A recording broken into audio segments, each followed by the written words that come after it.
정치를 하는 사람들이 말을 많이 하게 됩니다. 특히 정당 간에 주고받는 그 입씨름, 흔히들 말싸움을 하게 되는데 여당보다는 야당이 아무래도 말의 그 강도가 수위가 높아지게 마련이지요. 대부분 거친 표현들을 심하면은 글쎄요 막말에다가 욕설까지도 퍼부으면서 상대를 제압하려고 노력들을 합니다. 그래서 정치인들은 대부분 속설상 정치이니까 그 정도는 이렇게 받아들이고 통념적으로 그냥 넘어가려고 하고 있습니다. 선거가 이제 마이너스 14일 눈앞으로 다가왔습니다. 14일밖에 남질 않았습니다. 깜나라 조진국 시간입니다. 오늘 아침에 한동훈 국민의힘 비대위원장이 국회를 통째로 옮기겠다. 그야말로 폭탄 발언을 해서 정계가 바짝 긴장을 하고 뒤집히고 있습니다. 난리법석을 피우고 있습니다.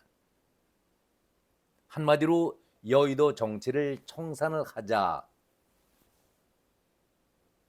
여의도를 그 대신 국제 초인류의 도시로 만들자.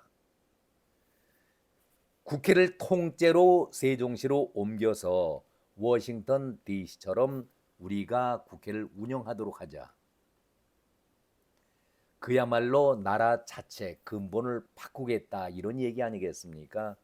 이런 충격적인 발언에 정치계를 팔깍 뒤집어 놨습니다.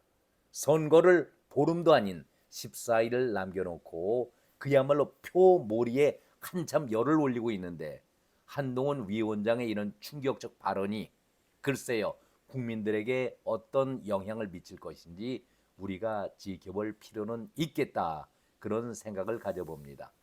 다시 정치인의 입담 거기에 대해서 얘기를 나눠보도록 하겠습니다.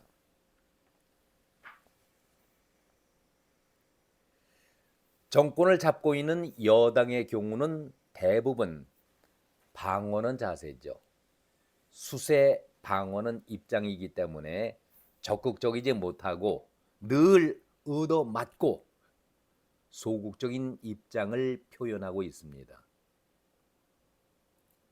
그런데 우리 정치에서는 다른 데서는 볼 수가 없는 특이한 예외적인 현상을 느끼게 됩니다. 지금 국민의힘이 여당이지만 국민의힘이 야당이었을 때에 과연 그러면은 정부 여당을 강하게 끈질기게 비난하고 공격한 적이 있었는가? 민주당을 몰아세운 적이 있었는가? 이렇게 물어보면은 글쎄요. 여기에 대해서 누구고 시원하게 야당일 때에 국민의힘은 거칠게 민주당을 공격했다라고 응답하는 사람들이 거의 없습니다. 찾아볼 수가 없습니다. 반대로 민주당의 경우는 어떻습니까? 지금은 야당이 된 민주당이 선거도 선거지만은 정말 거칠게 모든 걸 다 비난하고 비판하면서 이것을 정쟁의 소재로 삼으면서 정부 여당을 공격하고 있지 않겠습니까?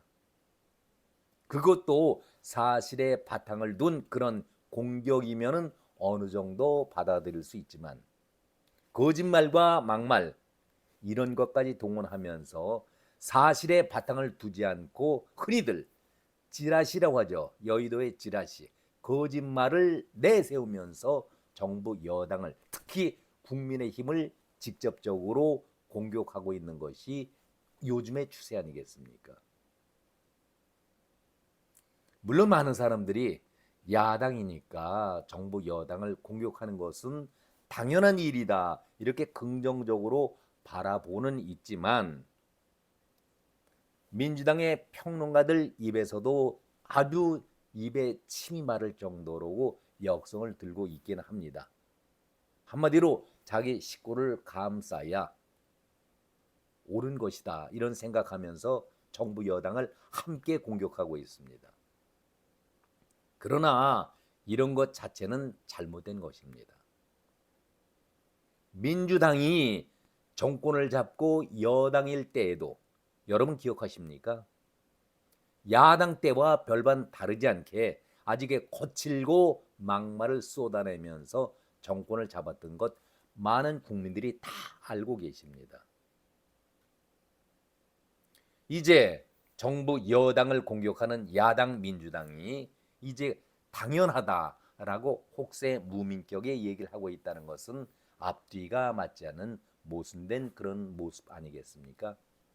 한마디로 저는 국민의힘의 DNA, 민주당의 DNA는 분명히 다르다.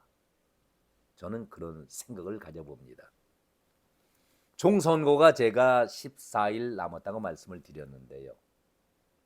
각 당들은 남은 날짜만큼이나 공국의 수위를 더 끌어올리면서 상대를 향해서 포문을 열어놓고 연일 포격을 가하고 있습니다.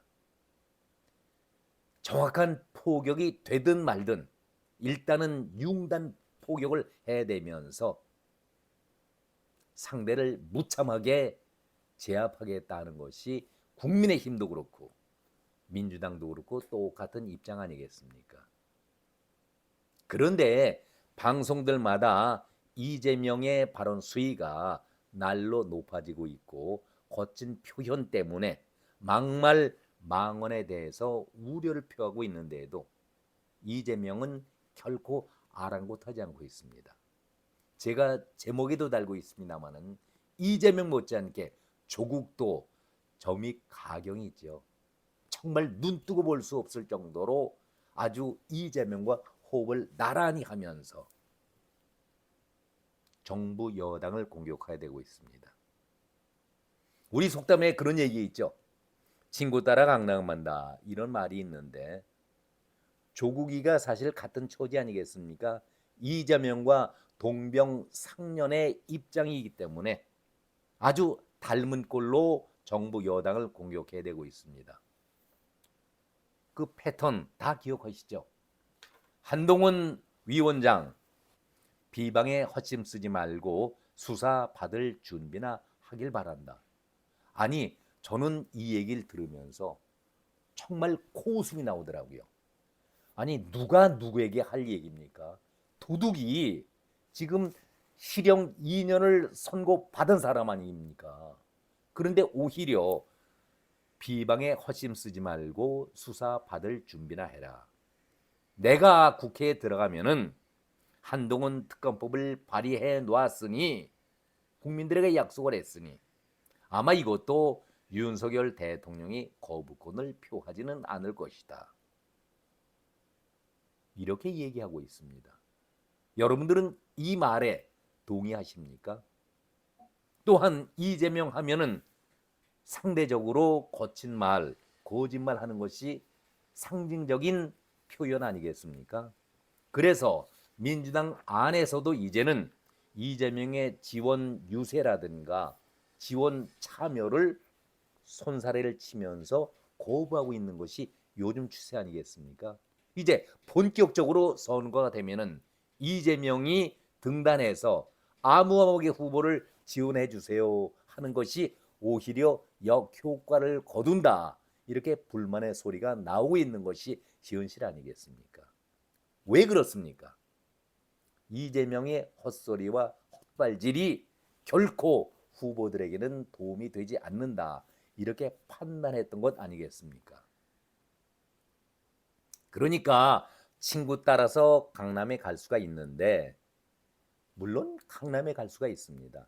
그래도 친구만 따라가는 것은 아니지 않겠습니까? 알아보고 살펴보고 준비를 하고 그런 다음에 강남에 가야 되지 않겠습니까? 이런 우스갯소리를 합니다. 잘못하다 보면은 그냥 무작정 따라가다 보면은 코베인다. 이런 우스갯소리를 하고 있습니다. 정치판에서는 이재명과 조국이 도토리 키재기 아니겠는가? 누가 먼저 갈까? 어디로 가는지는 여러분들 다 아시지 않습니까? 양형의 문제만이 남아있는 것인데 이들은 그것을 모면하기 위해서 의원 배지를 달아야겠다. 그러니까 거친 말이 쏟아져 나오고 있는 것 아니겠습니까? 조국은 2년 일단은 실형을 받고 있습니다. 이재명은 어떻습니까? 이수진이 말하던 판결문 내용을 살펴보니까 이것은 무기징역감이다. 그리고 이재명 자신도 유창훈 앞에서 영장 기각을 바라면서 이 죄목대로 내가 형을 받는다면은 좋기 50년은 받지 않겠는가. 제발 살려주세요. 부탁을 했던 것이 이재명 아니겠습니까? 이제 보름도 채 남지 않았으니까 마음이 급해지는 것이죠. 그러니까 막말, 헛소리, 헛발질에 그리고 심한 욕설까지 쏟아내고 있는 것 아니겠습니까?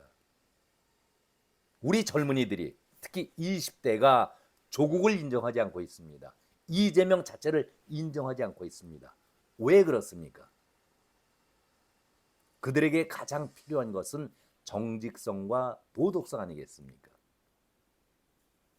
정말 이재명과 조국은 이런 면을 깊이 새겨야 합니다.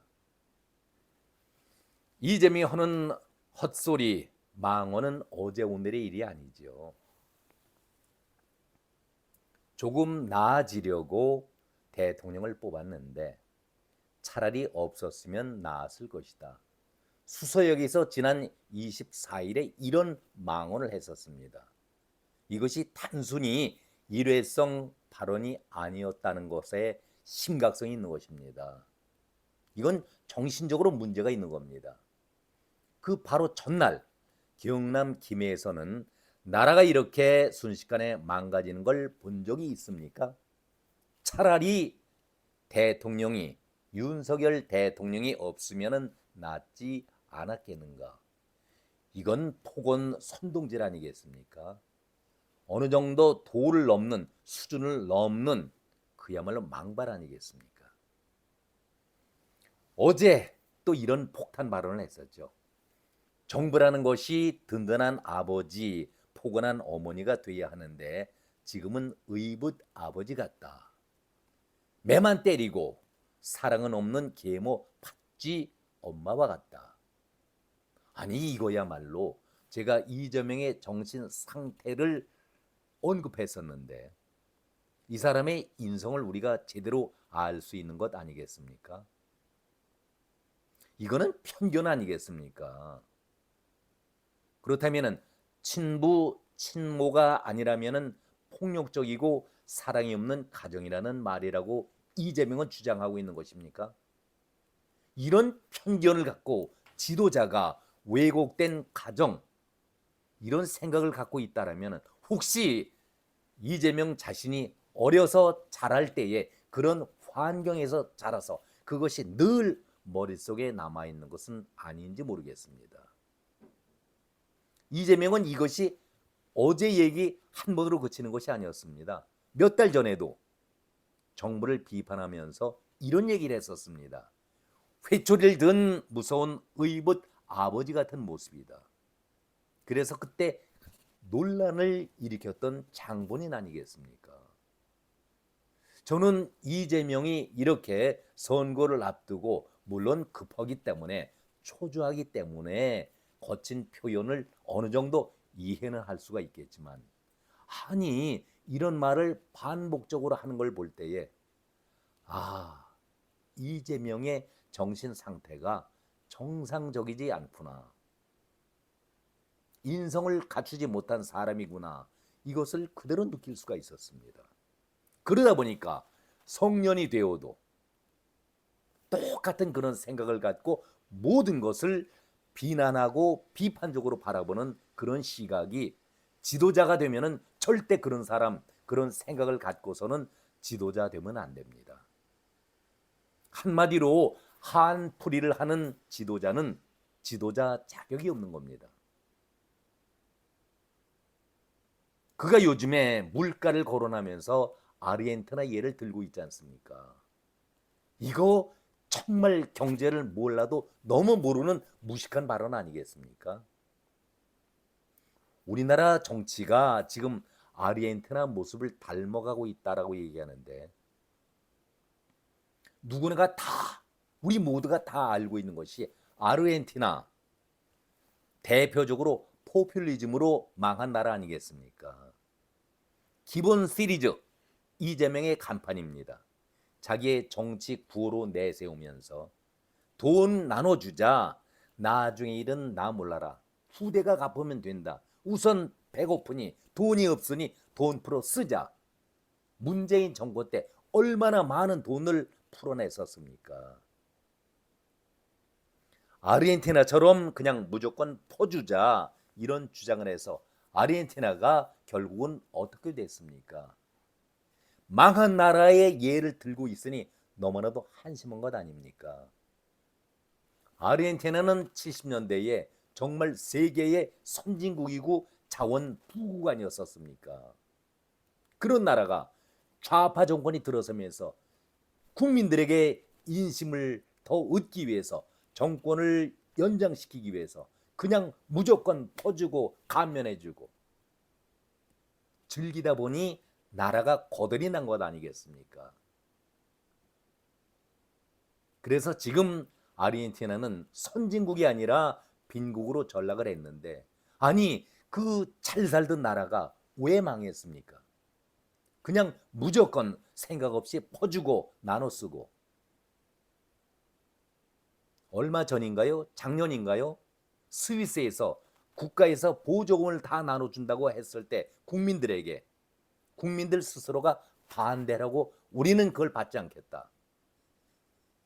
그것이 선진국과 후진국, 빈국가의 차이 아니겠습니까? 이재명은 얼마 전에도 우리가 13조 원을 풀어서 국민들에게 가구당 100만 원씩 주자. 선거를 앞두고 문재인 때 재미를 봤던 것을 또 한번 환기시키고 있는 것 아니겠습니까? 아니 윤석열 정부를 칭찬하고 두둔하고 싶은 것이 아니라 정말 나라를 생각한다면은 문재인 때 너무나도 많은 돈을 풀어서 방대한 부채를 줄이자. 윤석열이가 앞장서서 인플레를 막기 위해서 건전재정 허리띠를 졸라매자라고 재정 자체를 줄여가고 있는데 여기에서 돈 13조를 누구 집 과자값으로 알고 있습니까? 이렇게 정신없는 얘기를 매일 쏟아내고 있으니 젊은이들이 이재명이 조국을 인정하겠습니까? 그리고 이재명의 인증샷을 받고 공천 도장을 받았던 후보라 할지라도 제발 14일 남은 이때에 이재명이 자기에게 후보 지원 나오는 것을 거절하는 사람들이 한둘씩 늘어가고 있는 것 아니겠습니까? 이제 결론입니다. 나라를 팔아먹은 사람을 매국노라고 합니다. 나라를 팔아먹은 사람을 매국노. 조선 말기에 누구라고 거론하지 않더라도 매국노 하면은 몇 사람 이름을 떠올리지 않습니까? 지금 우리에게 진짜 매국노는 누구입니까? 선거가 이제 바로 우리 눈앞으로 다가왔습니다. 정신 바짝 차려야 합니다. 오늘은 여기까지입니다. 여러분 고맙습니다.